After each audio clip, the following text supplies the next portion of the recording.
vamos a orar pidiéndole al Señor pues que nos guíe en esa su palabra y que podamos pues tener un corazón dispuesto para recibirla. Padre precioso, te damos gracias porque tú eres bueno, Señor, porque para siempre es tu misericordia. Te agradecemos porque hasta aquí nos has traído y tú has sido bueno con nosotros. Gracias porque solo tú tienes palabras de vida eterna, Señor. Y solo tú nos guías y nos acobijas y nos acompañas. Ayúdanos, Señor, a poder, Señor, tener un corazón dispuesto. Quita todo aquello que es un impedimento para poder recibir lo que tienes para nosotros. Ayúdanos a tomar la palabra de Dios como lo que es, tu palabra, y que sea tu Espíritu, Señor, quien realmente trabaje poderosamente en nosotros. Ayúdanos, Dios, a tener esa disposición y esa humildad. También pedimos misericordia, Señor, para todos los que están escuchando, para tu siervo quien habla, y lo pedimos en el nombre de Jesús. Amén y amén.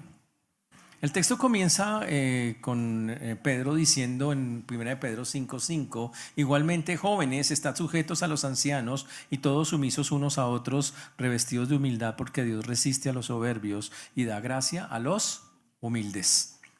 Igualmente comienza el texto diciendo, y ahora diciendo que al igual que le ha dado instrucciones a los ancianos, que hablamos de los ancianos la semana pasada, ahora va a dar, y obviamente recuerden que la instrucción a los ancianos fue que no fueran, que no tenían señorío sobre las personas, que fueran humildes. Ahora se dirige a otro grupo de la iglesia, y en esta parte específicamente a los jóvenes.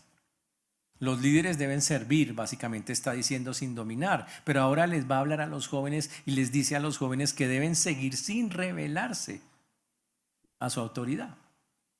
Y por eso dice, igualmente jóvenes, y hay que identificar quiénes son, y hay dos cosas que hay que tener en cuenta. Jóvenes en esa época son llamados aquellos por edad cronológica, los que son menores, los que son personas de menos edad, pero también se llaman a todos los que no tenían una posición dentro de la iglesia. Y les dice jóvenes. En esos tiempos, por ejemplo, para tocar en el coro, para cantar en el coro, usted debía tener 30 años, por ejemplo.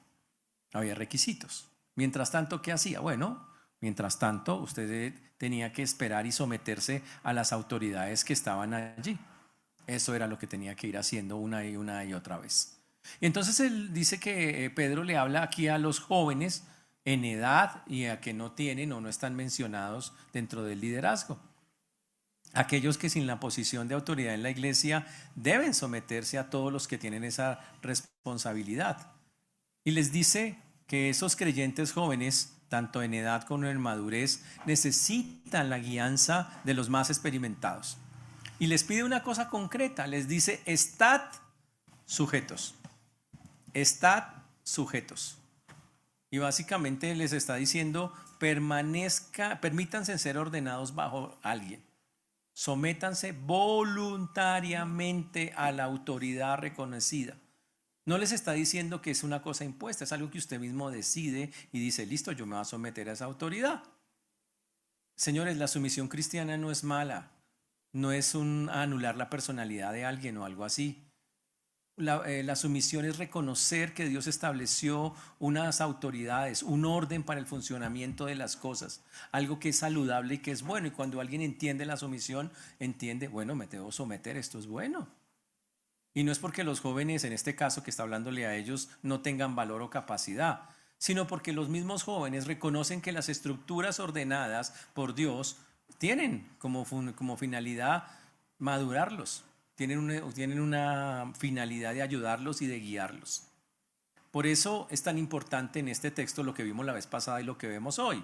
En pocas palabras, él está diciendo que los líderes no sean autoritarios y que los jóvenes respeten a sus autoridades. Cuando las dos cosas no se dan, la rebelión dentro de jóvenes que desprecian la autoridad establecida se convierte en algo, muchas gracias, en algo muy grave y muy delicado. Muchas veces los jóvenes, por su ímpetu y por su manera de ser, no quieren recibir órdenes y es complejo. La iglesia saludable mantiene el equilibrio. Los líderes son siervos y los seguidores, jóvenes o los que no tienen, se someten a las autoridades establecidas.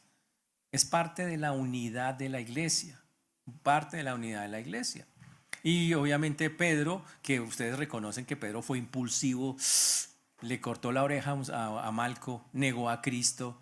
Ahora dice, ¿saben qué? Hay que ser calmados, moderados, hay que ser tranquilos, hay que ser sumisos. Obviamente todo lo que vivió, wow, le ayudó mucho a entender esa verdad. Ahora recuerden que Pedro le está escribiendo a personas perseguidas. Ahora piensen, tienen la presión de todo el mundo encima, persiguiéndolos, molestándoles, diciéndoles, quitándoles cosas, y encima de todo se ponen a pelear con sus autoridades, pues grave. Así que él les dice, y por eso les exhorta, sométanse a las autoridades que tienen, ¿ok? Protejan la unidad del cuerpo de Cristo. Eso es lo que están diciendo, lo que él les está pidiendo. Pero de ahí pasa, después de decirle a los jóvenes que se sujeten, Pedro dice, pero eso no va solo para ustedes, jóvenes, va para el resto del grupo o el resto de la iglesia. Y todos sujetándoos unos a otros. Uy, va para todos. Y todos sujetándoos unos a otros. Todos, pues obviamente, ¿qué significa la palabra todos? Pues todos, ¿ok? Nos dice que la humildad no es un grupo, sino que es una cosa comunitaria que debe impregnar todas las relaciones dentro del cuerpo de Cristo. Todos nos sometemos unos a otros, solo que respetamos las jerarquías dadas por Dios. Mutuamente nos tenemos que someter. Los jóvenes, los ancianos o los pastores se someten a los jóvenes cuando los sirven, cuando los enseñan, cuando los guían. Y los jóvenes se someten a los ancianos cuando los honran. Y los dos deben someterse mutuamente, porque los dos deben mirarse como superiores a él mismo. Esa es la manera en que Dios enseña que nos debemos estar mirando. Por eso en la Biblia, esto que está aquí ya está repetido en otra parte, igualito. Cuando en Efesios 5:21 dice, someteos unos a otros en el temor, en el temor de Dios. Por eso la sumisión mutua no es que no es que no haya una estructura, sino que la estructura opera o funciona bajo el principio de amor sacrificial y servirnos unos a otros. Así es como funciona eso. Pero después Pedro dice, sujetando unos a otros, y pone un requisito para esa sujeción, necesario para poderla tener. Se llama revestirse de humildad. La palabra revestirse es muy bonita en el texto, porque la palabra aquí está hablando literalmente, en el griego es una palabra de el delantal del esclavo. Atarse o amarrarse, el delantal de servicio, el que usaban los esclavos. Es una palabra que utilizó Jesús cuando le fue a lavar los pies a los discípulos. ¿Se acuerdan que Jesús, ya estando ya en la última, ya llegando al final, en la última cena, el Señor dice, venga, le voy a lavar los pies? Se ciñe, dice que se pone el delantal. Esa es la palabra que está ahí. Y dice el Señor que nos debemos poner el delantal del servicio. ¡Wow! Cuando nosotros queremos ser humildes. Por eso dice, revístanse, pónganse. Algo que es absolutamente necesario para servir a otros, que fue cuando Jesús se levantó de la cena, se quitó el manto y tomando la toalla se la ciñó, que eso es Juan 13:4. Y es esa disposición a realizar los servicios más humildes por amor a los hermanos. Es eso.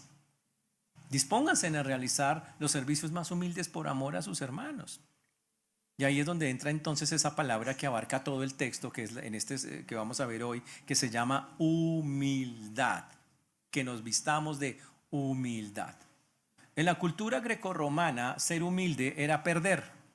En esa cultura lo que valía era que usted fuera un duro, que lo valoraran, que lo autoafirmaran, que lo glorificaran, que le dieran honor. En esa cultura. Pero cuando llegó el cristianismo, el asunto cambió. Porque la humildad cristiana tiene su raíz en Cristo mismo, en Dios mismo. Cuando la Biblia dice que el mismo Dios, el Hijo de Dios no estimó ser igual a Dios como cosa que aferrarse, sino que se despojó a sí mismo tomando forma de siervo, como dice Filipenses 2:6-7. Entonces la humildad cristiana fue un distintivo de los creyentes en esa época, contraria a toda la cultura de su época. Y para nosotros eso es absolutamente vital. El Señor nos llama a nosotros a estar humildes. Es algo que debe ser normal en un creyente. Y no nos humillamos para ganar méritos, sino porque hemos sido transformados por el Dios que se humilló por nosotros. Es la razón por la cual lo hacemos. Ahora, esa humildad debe notarse en dos niveles y hasta tres inclusive en nosotros. Primero, debe notarse horizontalmente. Significa entre nosotros, así. Todos con todos. Pero debe notarse verticalmente. Debe notarse en la humildad hacia Dios, en la actitud que tenemos hacia el Señor. Hacia una actitud donde decimos, dependemos completa, total y absolutamente de ti. Tú eres la única fuente de bendición en nuestras vidas. Es más, fue eso tan importante en el mundo cuando inició el cristianismo, que si usted lee, vamos a Juan 13:35 por favor, para leer esa parte. Eso fue tan importante, tan importante, que distinguió a los cristianos. Los cristianos se distinguían por ser diferentes a todo eso y decían, en esto conocerán todos que sois mis discípulos, si tuvieres amor unos por otros. Una comunidad que se caracterizaba por la humildad en un mundo que vivía del poder y el estatus y cosas de esas, igual que hoy. Pero el Señor nos dice en Juan 13:35, en esto conocerán todos que son mis discípulos. En una actitud, en una forma de vivir, de tratarse. Y eso es bien complicado. Y lo increíble de la historia de la iglesia cristiana es que no nació porque era políticamente poderosa. ¿Qué políticos tenían allá? No los dejaban entrar. No nació porque era rica económicamente. No tenían dinero. La mayoría de la iglesia cristiana comenzó con personas de esclavos, con personas que no tenían. Nunca fue por eso que lograron llegar donde llegaron. No llegó por sofisticación filosófica o por tener argumentación. Y es que esas filosofías no fue por argumentos. En ese tiempo los griegos, los romanos tenían filosofías muy profundas. Y aún así el cristianismo se impuso sobre todas esas cosas. Y fue radicalmente porque tenían un modelo de comunidad diferente, una forma de vivir entre ellos distinta. Eso era lo que hacía la diferencia. Hoy en día no se nota mucho, a veces entre los mismos creyentes, pero en esa época era supremamente notorio y era porque la humildad ocupaba un lugar increíble en eso. Ahora, ¿por qué? Y entonces Pedro nos llama la atención el por qué tiene que ser de esa manera. ¿Por qué tenemos que vivir en humildad? Porque es muy delicado no hacerlo. Porque Dios resiste a los soberbios y da gracia a los humildes, dice el texto. Y Pedro entonces dice, miren, voy a hablar de algo que está en el Antiguo Testamento, en el libro de Proverbios, en el capítulo 3, versículo 34. 3:34. En Proverbios 3:34, él está usando lo que está ahí. Dice lo mismo, Dios resiste a los soberbios y da gracia a los humildes. Entonces, él nos explica que la humildad, ¿por qué la humildad? La humildad no es arbitraria. La humildad que pide Pedro no es porque a él le gusta la humildad, sino es una realidad del creyente. La razón para cultivar la humildad es cómo Dios responde si no la tenemos o si la tenemos. Mejor dicho, si usted tiene humildad, Dios le va a responder de cierta manera. Y si no la tiene, Dios también le va a responder de otra manera. Y eso es lo que debía motivarnos a nosotros a tenerla. Esto es lo que se llama un proverbio antitético en la forma en que está escrito. Está sacado de Proverbios también. Y esa primera realidad que nosotros vemos es que Dios resiste a los que Él llama soberbios. O sea, altivos, orgullosos. Eso es lo que dice el Señor. Pero la palabra resiste es un término que se usa entre los militares. Es cuando alguien se para al frente como un soldado a una pelea y dice, venga, ¿cuántos son? Véngase. Entra en la pelea, literalmente. Y es terrible eso. Dice que cuando una persona se llena de orgullo, Dios dice, aquí estoy.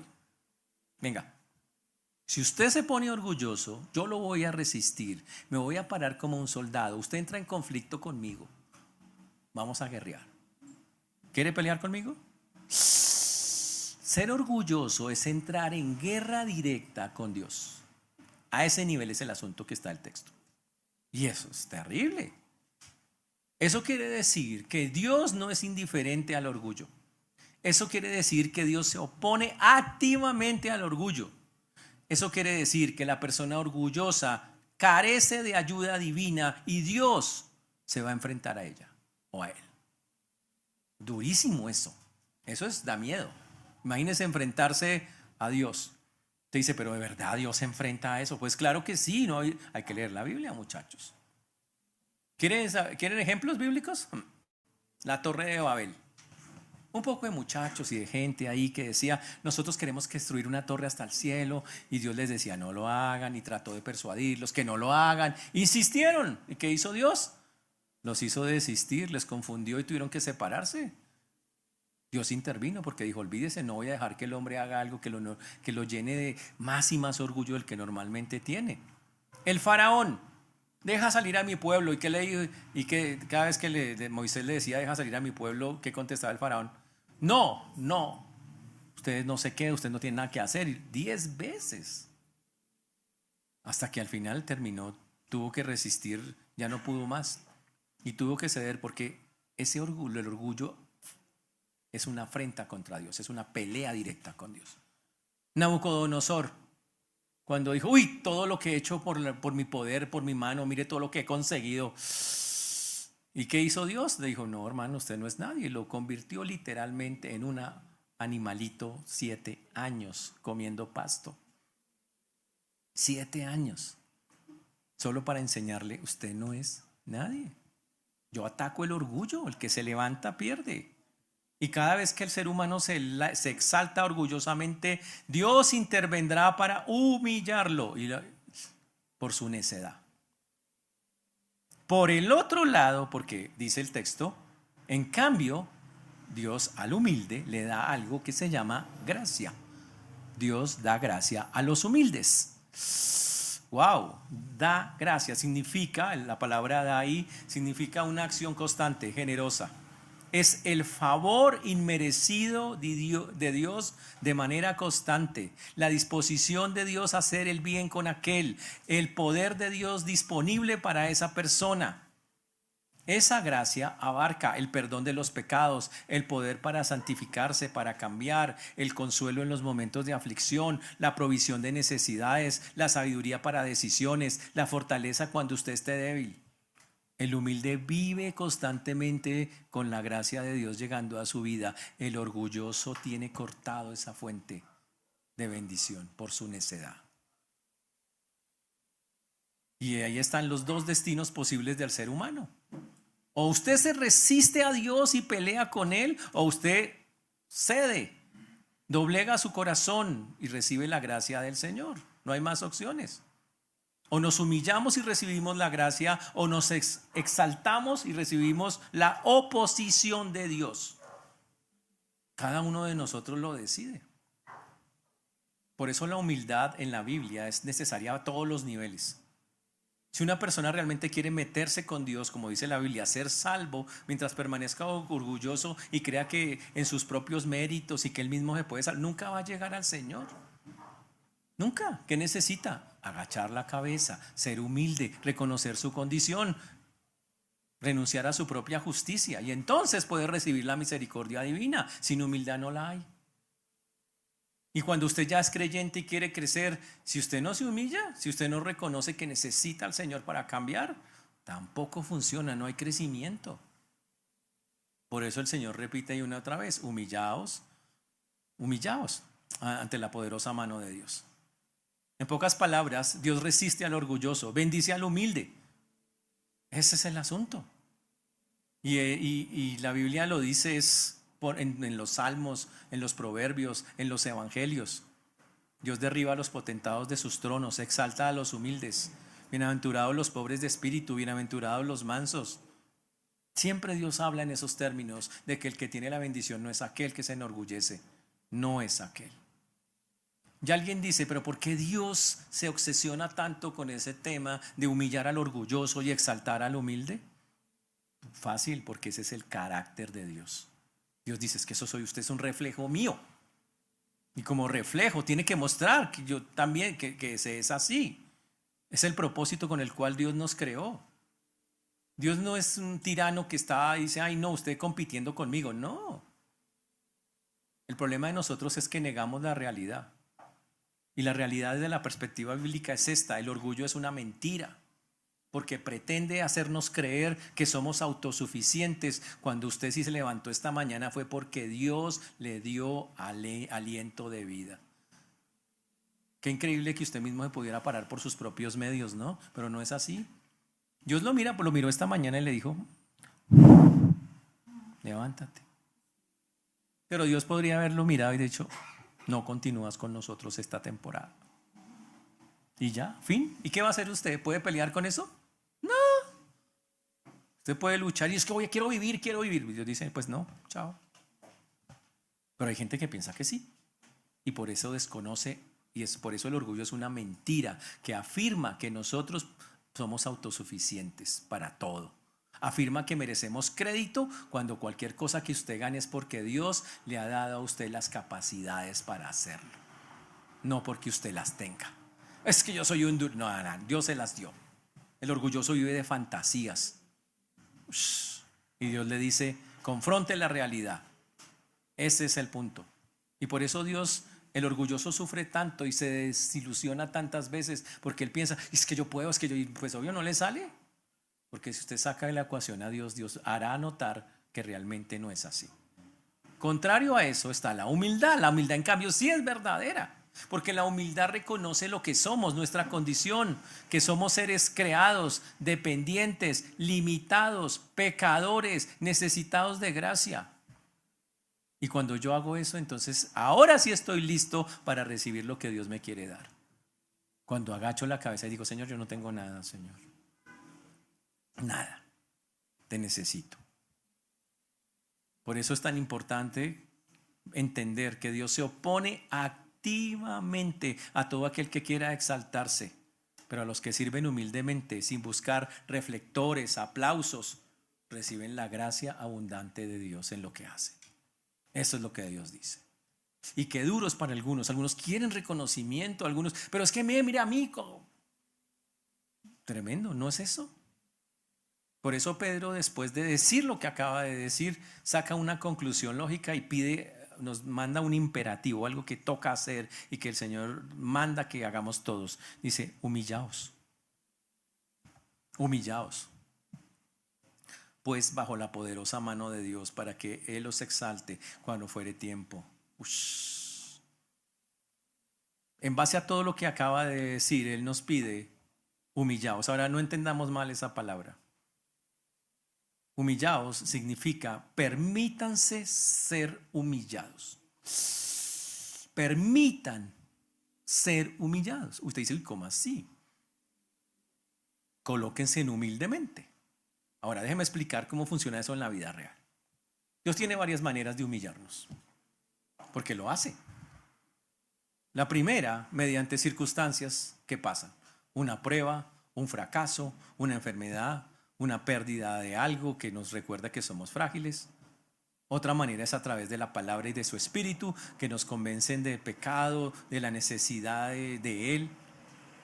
Entonces, humillarnos bajo la poderosa mano de Dios significa responder apropiadamente a esos momentos en lugar de resistirlas con orgullo, que eso es lo duro para algunos. ¿Quiere usted realmente mostrar humildad? Entonces no pelee en esos momentos. No patalee. No, es que cálmese. ¿Quién lo permitió? La providencia de Dios. Dios lo permitió de esa manera. Y básicamente el Señor está diciendo: permita que esas cosas trabajen en sus vidas. Responda apropiadamente. Es lo que el Señor quiere en ese texto decirnos. Responda apropiadamente a esos momentos complejos de su vida. Dígale: sí, Señor, aquí estoy, me duele. Puede llorar, claro, llore. Cuando nos muestra nuestro pecado, nuestra debilidad, nuestra falta de fuerzas, llore. Pero humíllese bajo la poderosa mano de Dios. La poderosa mano de Dios es algo increíble en la Biblia. El Señor dice: mire, no le estoy pidiendo que se humille ante cualquier cosa, estoy diciendo que se humille ante Dios mismo. Y para que entienda, el Señor utiliza una ilustración. Le pone manos a Dios. ¿Dios tiene manos? No. Dios es espíritu, pero le pone manos. Y lo hace a lo largo de toda la Biblia. Se llama antropoformismo, darle una forma humana a Dios. No tiene forma humana. Dios es espíritu. ¿Quién ha visto a Dios? Nadie. Pero el Señor pone las manos para que nosotros entendamos. Las manos mueven, actúan. Y Dios dice, ¿saben qué? Quiero que se sometan a cómo yo me muevo, a cómo yo actúo, a cómo yo hago las cosas. Eso se llama la mano poderosa de Dios. ¿La quiere ver en acción? Cogió a Egipto y lo hundió en el Mar Rojo. Esa mano poderosa puso maná y codornices al pueblo de Israel cuando tenía hambre. Hizo brotar agua de la roca. La mano poderosa es un símbolo en la Biblia de salvación, de disciplina, de poder. Y el Señor dice, humíllense ante las acciones de Dios. Uy, esa mano poderosa fue la que humilló al orgulloso faraón de un pueblo humilde como Israel. Fue la mano que disciplinó a Israel y lo sostuvo por más de 40 años. No es la mano de un tirano o de alguien caprichoso, es la mano de un Dios que disciplina para purificar a su pueblo, para hacer que su pueblo ande derecho. Y es poderosa porque ¿quién puede escapar de esa mano? La Biblia dice, ¿a dónde iré de tu espíritu? ¿A dónde iré de tu presencia? No hay lugar donde uno pueda irse de su presencia. La mano de Dios nos alcanzará donde quiera que estemos. Y la única respuesta sabia es que cuando usted sienta la mano de Dios sobre su vida, nos sometamos voluntariamente en lugar de echarnos a la pena, quebrantarnos o desesperarnos. Nadie quiere caer en las manos de Dios. La Biblia dice en el libro de Hebreos capítulo 10, versículo 31, horrenda cosa es caer en manos de un Dios vivo. Qué duro es caer para juicio en las manos de un Dios vivo. Qué duro que usted por su orgullo no quiera meterse con Dios o ceder a Dios. Dice, qué duro es eso, horrenda cosa va a ser eso. Pero para el humilde, eso es para el orgulloso, pero para el humilde la mano de Dios no es terror, es consuelo. Es la mano que lo va a sostener, la mano que lo va a guiar, la mano que lo va a fortalecer. Como dice la Biblia, el eterno Dios es tu refugio. Ese es el punto, esa es la mano que Dios dice. Cuando tenemos humildad, así la vamos a percibir, así la vamos a ver. Ahora uno dice, ¿y por qué debo hacer eso? Y Dios siempre nos explica las cosas. Nos explica el propósito. El texto dice, para que Él os exalte. Nos hace una promesa. La humillación no es el fin, señores, de las cosas. Tiene un propósito. Es un medio hacia algo más grande que se llama la exaltación. El que se enaltece será humillado, pero el que se humilla será enaltecido. Cuando el Señor dice exaltación, ¿a qué se refiere? Hay personas que dicen, uy, yo quiero que Dios me exalte, que todo el mundo me reconozca, que yo tenga mi casa, mi esto, que todo el mundo diga, uy, lo bien que le va a ese cristiano. Pero eso no es lo que dice la Biblia.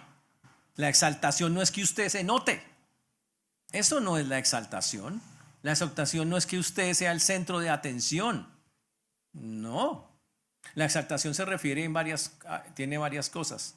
Cuando estamos en la tierra, significa a que en algunos momentos de la vida, si usted es humilde con Dios, experimentará la poderosa mano de Dios colocándolo en lugares que usted ni esperaba ni buscaba. Eso es exaltación. No porque usted lo buscó, sino porque Dios lo colocó. Eso es diferente. Hoy en día sería un ejemplo bíblico. Por ejemplo, José. José primero pasó por la prisión, esclavitud. Fue un esclavo en una casa, lo acusaron injustamente, lo condenaron, lo mandaron a la cárcel. Terminó su vida con eso. Dios, aún en vida, lo honró e hizo que se convirtiera en el segundo en Egipto después de muchos años. Eso es exaltación. José no lo buscó, el Señor lo puso, lo levantó. Así es como funciona. Pero también la exaltación significa la gloria final. El Señor prometió que si sufrimos con Cristo seremos glorificados con Él. Entonces la exaltación definitiva es participar en la gloria eterna de Dios también. Y el Señor dice, yo voy a exaltarlos algunas veces en la tierra, si quiero y vale la pena hacerlo, y si no, no. Y otras seguramente fijo cuando lleguemos al cielo y estemos en la gloria con Él. ¡Wow! Espiritualmente también recibimos exaltación, porque el Señor respalda, exalta espiritualmente a quien se humilla, le da mayor madurez, sabiduría, le da mayor fruto, le da efectividad. Eso también Dios lo hace. Así es como funciona. Entonces, señores, la exaltación no es ascenso social, riqueza material, fama pública. No, que es que yo, olvídese, hay gente que hoy corre detrás de carreras, de puestos, de plata, de negocios. Eso no es la exaltación. Ay, que no me sale, ¿qué tal? No es eso.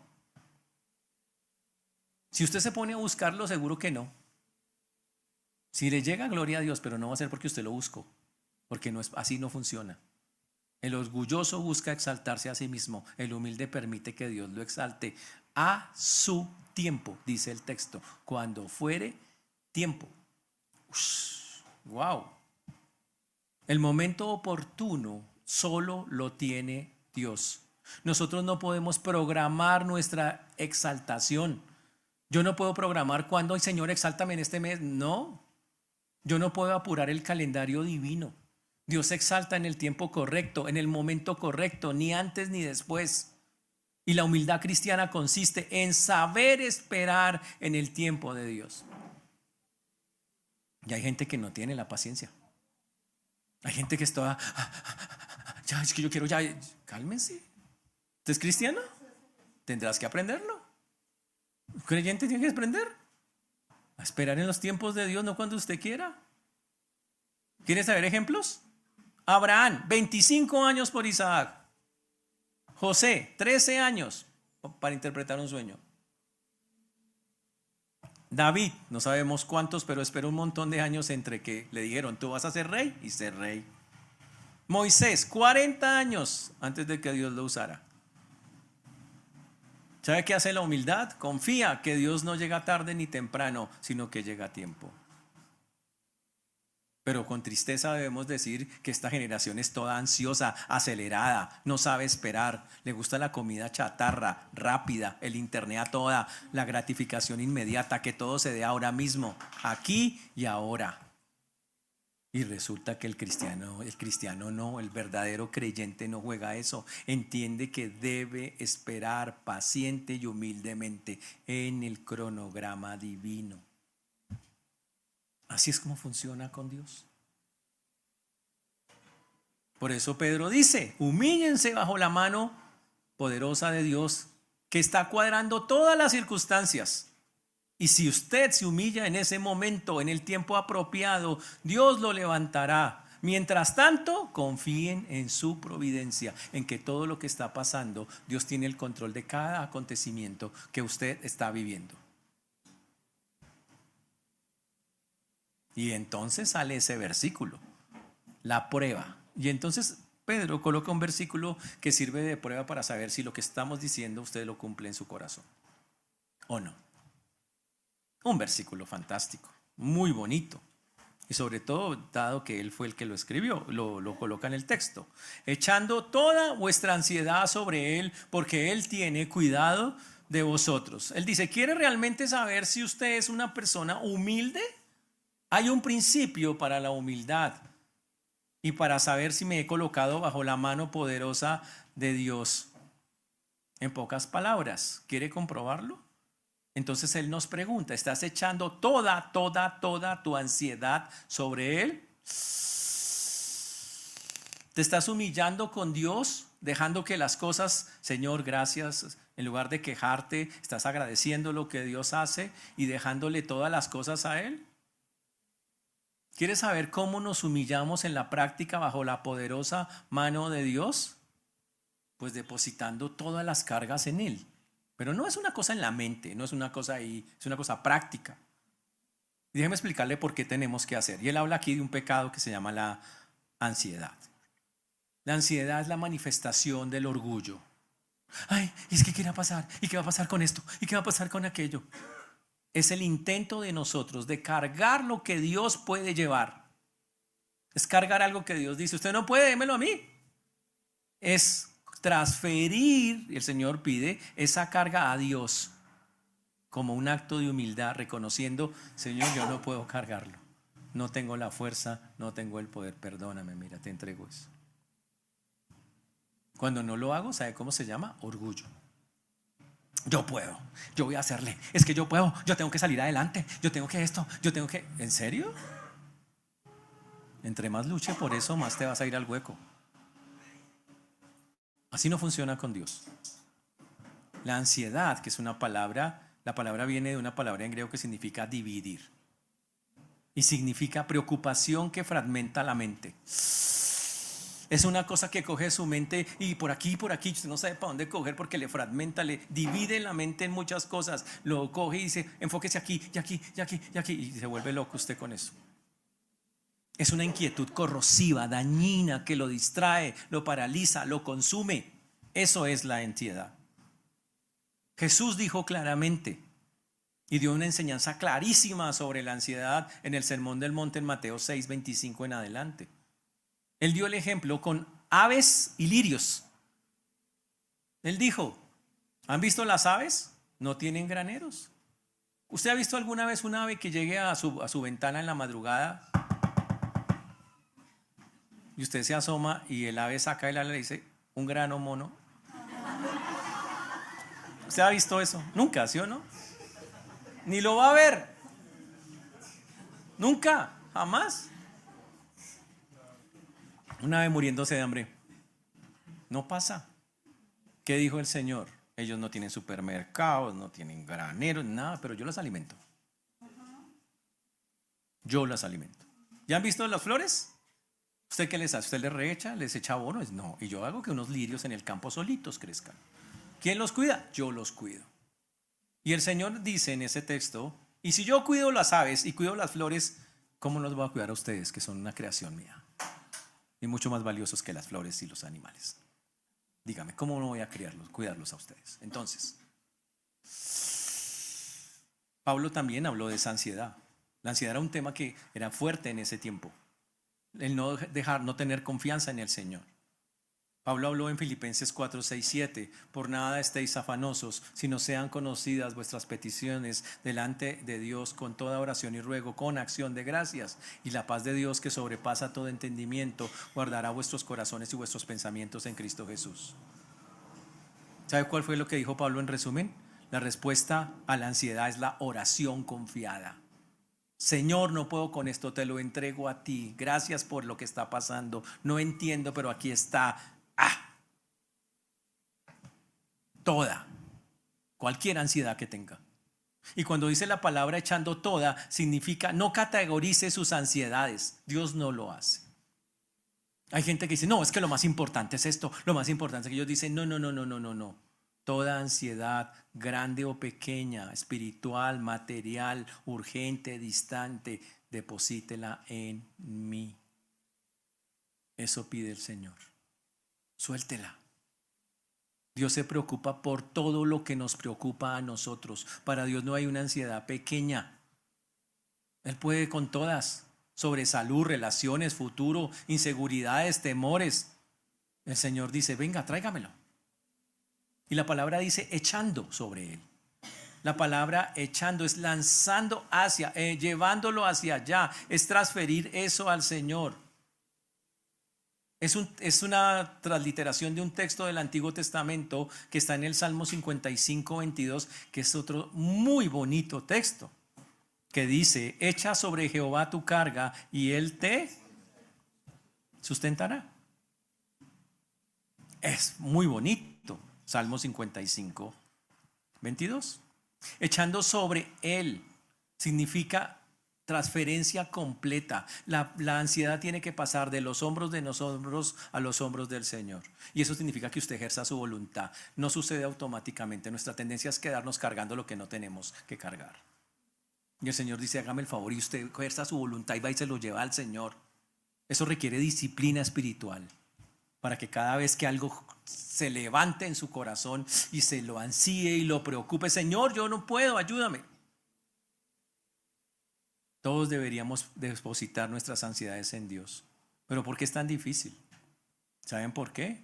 Porque es renunciar al control. Es renunciar a controlar la vida. La ansiedad es un intento iluso de controlar situaciones. preocupándome constantemente, como si yo pudiera cambiarlas preocupándome. Nunca va a cambiar nada. Nada. Su preocupación no sirve para nada. Usted quema sus neuronas, se le arruga esa frente hasta donde no más. Pierde físicamente, pierde emocionalmente, pierde espiritualmente, no gana nada y no cambia nada. Y todavía lo sigue haciendo después de 20 años. No, ¿a qué jugamos? Toca soltarle al Señor. ¿Por qué es tan difícil? Porque significa que ya no, yo entiendo, Señor, yo no puedo controlar las cosas. Requiere humildad admitir. Ese es el punto. Es decirle a Dios, Señor, admito que no puedo controlar esto, no depende de mí. Confío en que tú gobiernas y harás como tú quieras. Y se suelta. Uy, ¿puede hacer eso, hermano? Te dice, pero pastor, es que de verdad, mire, esas preocupaciones son, no estamos diciendo acá que sea irresponsable, estamos diciendo que deje que Dios actúe, que cuando venga ese pensamiento a su mente, a su corazón, se le diga, Señor, está en tus manos, ya te lo entregué. Gracias. Y de confiar que Él lo tiene. Hacer su parte, pero deje que Dios haga la mayor parte, que es el que hace todo. La razón y lo más increíble, ¿por qué? Porque el Señor quiere que lo hagamos, y la frase es fantástica, porque la Biblia dice, porque Él tiene cuidado de nosotros. Wow, y esa parte sí que es increíble. Dice, porque Él tiene cuidado de nosotros, de vosotros, de todos nosotros. Ush. La razón para depositar mi ansiedad en Dios es increíble. Dios tiene cuidado de nosotros. Déjeme decirlo de esta manera. Dios tiene una preocupación constante, no por lo del pasado, no por el futuro, sino por cada momento que usted está viviendo. Él sabe lo que usted vive. Tal vez usted se cansa, se carga, duda. No, pero es que, y yo sé que algunos dicen, ¿realmente le importó a Dios? ¿Se preocupa el Creador por mí, por un ser tan insignificante? Dicen algunos. ¿Será que Dios escucha mis lágrimas? ¿Será que Dios escucha mis oraciones? Hasta los discípulos se quejaron con el maestro. Estaban en un barco, la tormenta se levantó y Pedro llega donde Jesús y lo coge y lo zarandea mientras Jesús dormía en medio de la tormenta y le dice, Señor, ¿no tienes cuidado de nosotros que perecemos? Y 30 años después Pedro dice, echen toda su ansiedad sobre Él porque Él sí tiene cuidado de nosotros. Él lo tiene. Él atiende el clamor del afligido. O sea, Pedro nos dice, sí, Dios tiene cuidado profundo, personal, constante para que enfrentemos esta vida. Y déjeme darle un argumento increíble. El Dios infinito, eterno, omnipotente, que sostiene los universos, que gobierna las naciones, se preocupa personalmente por nosotros, conoce nuestro nombre, cuenta nuestras lágrimas, escucha nuestros suspiros. Los cabellos de nuestra cabeza están contados. No somos una estadística para Dios, somos hijos amados del Padre. Él nos cuida. Eso dice el Señor. ¿Quiere una prueba más? La Biblia dice que de tal manera amó Dios al mundo que ha dado a su Hijo unigénito. ¿Quién haría eso si no fuera por cuidarnos a nosotros? Y Romanos 8:32 dice, el que no escatimó a su propio Hijo, sino que lo entregó por todos nosotros, ¿cómo no nos dará también con Él todas las cosas? Si Dios mismo dio entregó a su Hijo, ¿cómo nos va a dar el resto de cosas que necesitamos, muchachos? ¿Y todavía dudamos que nos cuida? Y el Señor le está escribiendo a personas que están sufriendo mucho, que les están quitando sus cosas, que seguramente se preguntaban por qué Dios está permitiendo este sufrimiento. Y Él les contesta, yo estoy cuidando de ustedes. Solo que el sufrimiento tiene otros propósitos, como ya lo hemos visto. Es para seguir el ejemplo de Cristo, para la gloria futura. Pero el cuidado que Dios tiene actualmente no elimina que tengamos que vivir momentos difíciles para cumplir el propósito que Dios tiene con nosotros.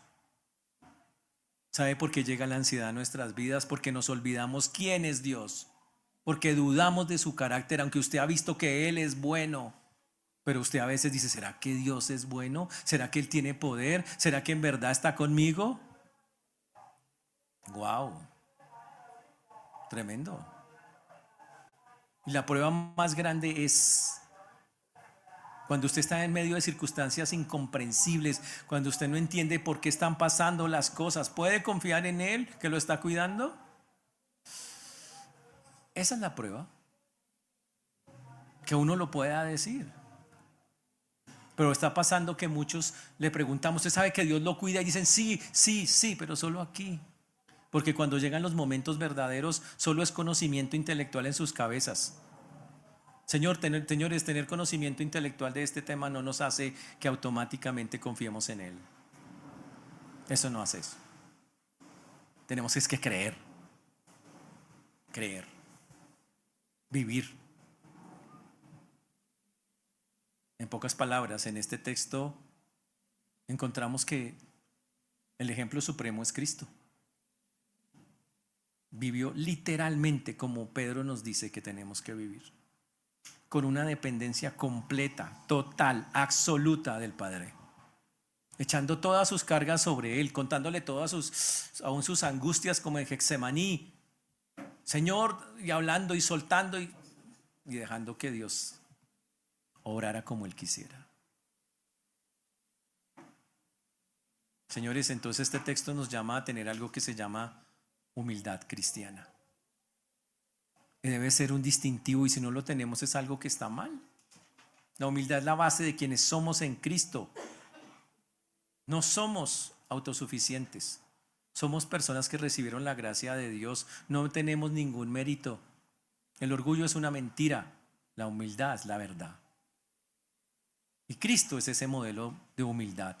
Su encarnación, su vida, su servicio, su muerte demuestran humildad. Y toda humildad cristiana es una imitación de Cristo.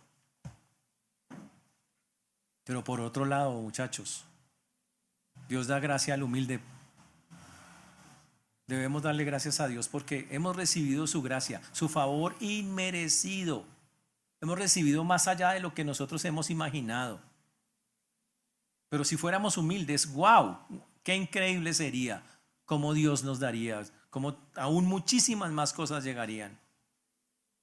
La gracia es necesaria, las bendiciones de la gracia requieren que tengamos humildad como creyentes.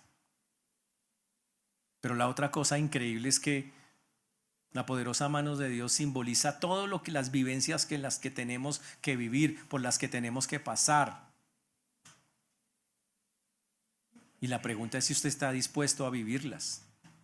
La humillación bajo la mano poderosa de Dios no es un castigo, sino es algo que nos ayuda a formarnos. ¿Lo puede ver así? ¿Lo puede ver de esa manera? Y el Señor está pidiendo es quiero una respuesta humilde de su parte ante las cosas que pasan. Eso es lo que el Señor está pidiendo. El Señor está pidiendo también que quitemos el orgullo de nuestra vida. Es la raíz de muchos pecados. El Señor está pidiendo que dejemos de ser autosuficientes. Yo merezco, es que yo puedo, es que yo controlo. No, que dejemos de ser ciegos espiritualmente. Que resistamos eso, ese orgullo, empezando por nosotros mismos. El orgullo es la esencia de Satanás, rebelarse contra Dios. El Señor también nos llama la atención a que al final que entendamos algo que ya sabemos, empecemos a soltar nuestras cargas, todas nuestras cargas al Señor, todas. Para que el Señor, cuando fuere el tiempo, diga realmente, te voy a levantar en esto, te voy a colocar en este lugar, pero no porque usted lo buscó, sino porque Dios lo colocó allí. Al salir de acá hay unas tareas por cumplir. Tenemos que cultivar relaciones de humildad entre nosotros. Y especialmente hoy le hablo a los jóvenes junto con los ancianos, que se sujeten unos a otros revestidos de humildad.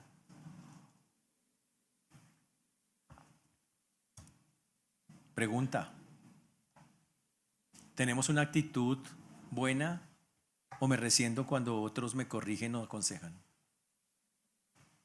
Eso demuestra qué humildad tenemos. ¿Cómo demuestro en la práctica respeto por los líderes de mi iglesia, incluso cuando no estoy de acuerdo con sus decisiones? Eso es humildad.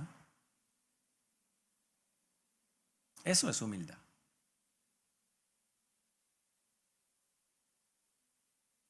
También tenemos que hacernos la pregunta: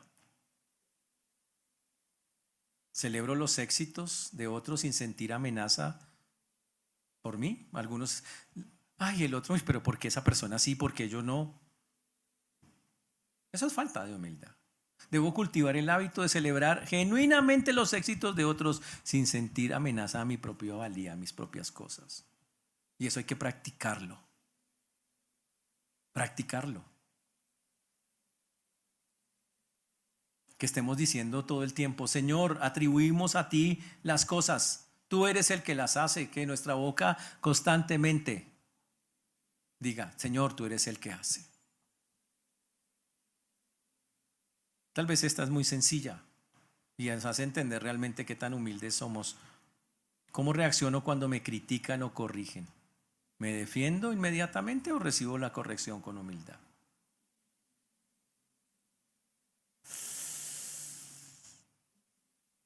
Tremendo. Y esta sí que es interesante. Cuando nosotros enfrentamos circunstancias difíciles, pregúntese: ¿qué quiere Dios enseñarme aquí? Antes de decirle: quita esto de mí, Señor. No, pregunte: Señor, ¿qué tú quieres? ¿Qué tú quieres, Señora, que yo aprenda? Y entonces viene una pregunta muy personal que usted contesta en su corazón: ¿estoy actualmente resistiendo alguna circunstancia que Dios ha permitido en mi vida? ¿Estás rayado con Dios en algo porque Dios se permitió esa circunstancia en su vida? Cuidado, estás peleando con Dios.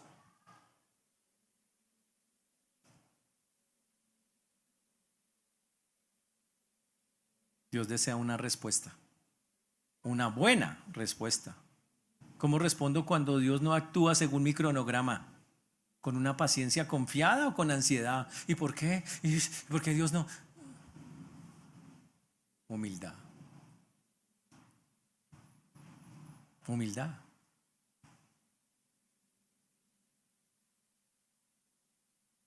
¿Estás dejando tus cargas todos los días en el Señor? Hay que desarrollar esa disciplina de coger nuestras cargas y cada día: Señor, esto me está cargando, llévalo tú.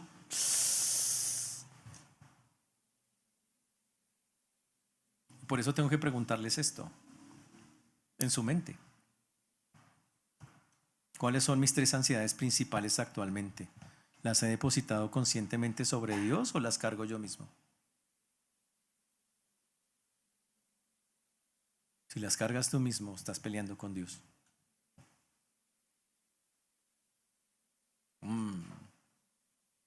Grave.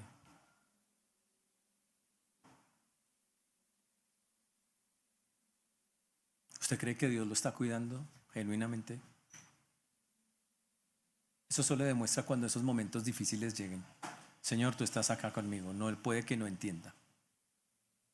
Es más, debemos estar recordando cuando hemos experimentado tangiblemente el cuidado personal de Dios.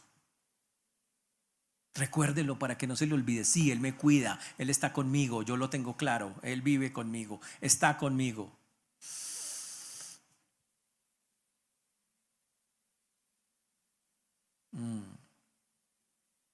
Y esta sí que me gusta, esa pregunta para reflexionar. ¿Estoy dispuesto a soportar humillación o pérdida presente por causa de Cristo, confiando en la exaltación futura? ¿Está dispuesto a tener que vivir esas cosas sabiendo que esto no es el final, sino que Dios en su momento, aquí o allá en el cielo, va a exaltarnos? ¿Está dispuesto? Porque eso es parte de tener humildad y de vivir bajo la poderosa mano de Dios.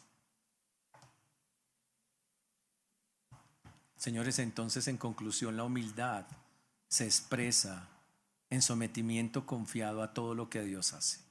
Significa aceptar las circunstancias que Él permite. Significa confiar en el cronograma de Dios. Significa depositar toda ansiedad sobre Él. Significa creer que Él me está cuidando como un padre cuida a un hijo. Eso significa. Es un ataque directo con que deje de ser individualista, deje de ser autosuficiente, deje de ser acelerado, de que todo tiene que ser ya.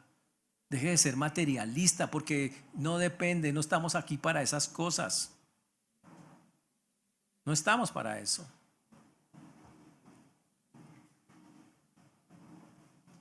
¿Estás luchando por confiar en Dios? Recuerda las palabras que hoy hemos hablado. Pedro no escribió esto como una teología abstracta, sino le habló a creyentes urgidos, que seguro también los hay acá, que tienen presiones duras, fuertes. Y básicamente nos está diciendo: humíllese, vacíese, póngase, deje que las cosas estén, véalas de la manera de Dios. No es un camino fácil. Y la invitación es clara: revístase de humildad, no como una carga, sino como algo glorioso que lo va a llevar a una meta con Dios. Humillémonos bajo la poderosa mano de Dios, no con resentimiento y miedo, sino sabiendo que es la mano del Padre amoroso.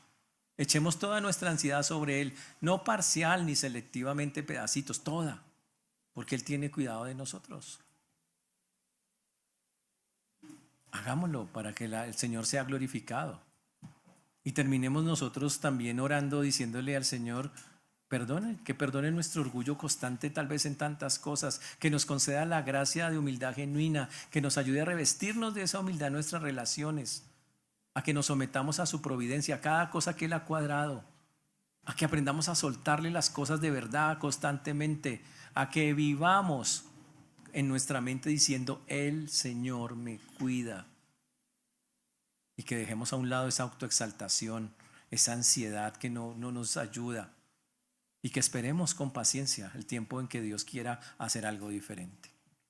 Porque el que nos está pidiendo esto para terminar es el Dios infinito, eterno, omnipotente, que sostiene universos, que gobierna naciones, que se preocupa personalmente por nosotros, que conoce nuestro nombre, que cuenta nuestras lágrimas, que escucha nuestros suspiros, que tiene contados los cabellos de nuestra cabeza. Y para quienes somos no un número más, sino hijos amados. Ese es el que nos cuida y en el que tenemos que salir de aquí confiados en Él. Amén. Por eso pongámonos de pie y oremos al Dios del cielo. Padre precioso y maravilloso, te damos gracias, Señor, por todo lo que haces. También, Señor, te pedimos perdón por que muchas veces nuestro orgullo se levanta en tantas y tantas áreas, Padre. Ayúdanos, como lo vimos hoy, Señor, a revestirnos de esa humildad que es tan necesaria para nuestras relaciones con nuestros hermanos y la relación contigo. Perdónanos porque la verdad, Señor, tener ansiedades, desconfiar de ti es ponernos literalmente a pelear de frente contigo. Ten misericordia de nosotros, síguela teniendo, Señor. Te rogamos, te suplicamos, ayúdanos. Te rogamos que así sea, Padre precioso. Por eso hoy glorificamos tu santo nombre, Señor, pues no hay otro nombre más grande y más especial que el tuyo. Señor, que podamos creer que la mano poderosa de Dios no es algo dañino para nuestras vidas, sino es la mano de un Padre que corrige, que ama, que guía, sustenta o provee. Pues todo esto, Padre, lo pedimos en el nombre precioso de Jesús. Amén.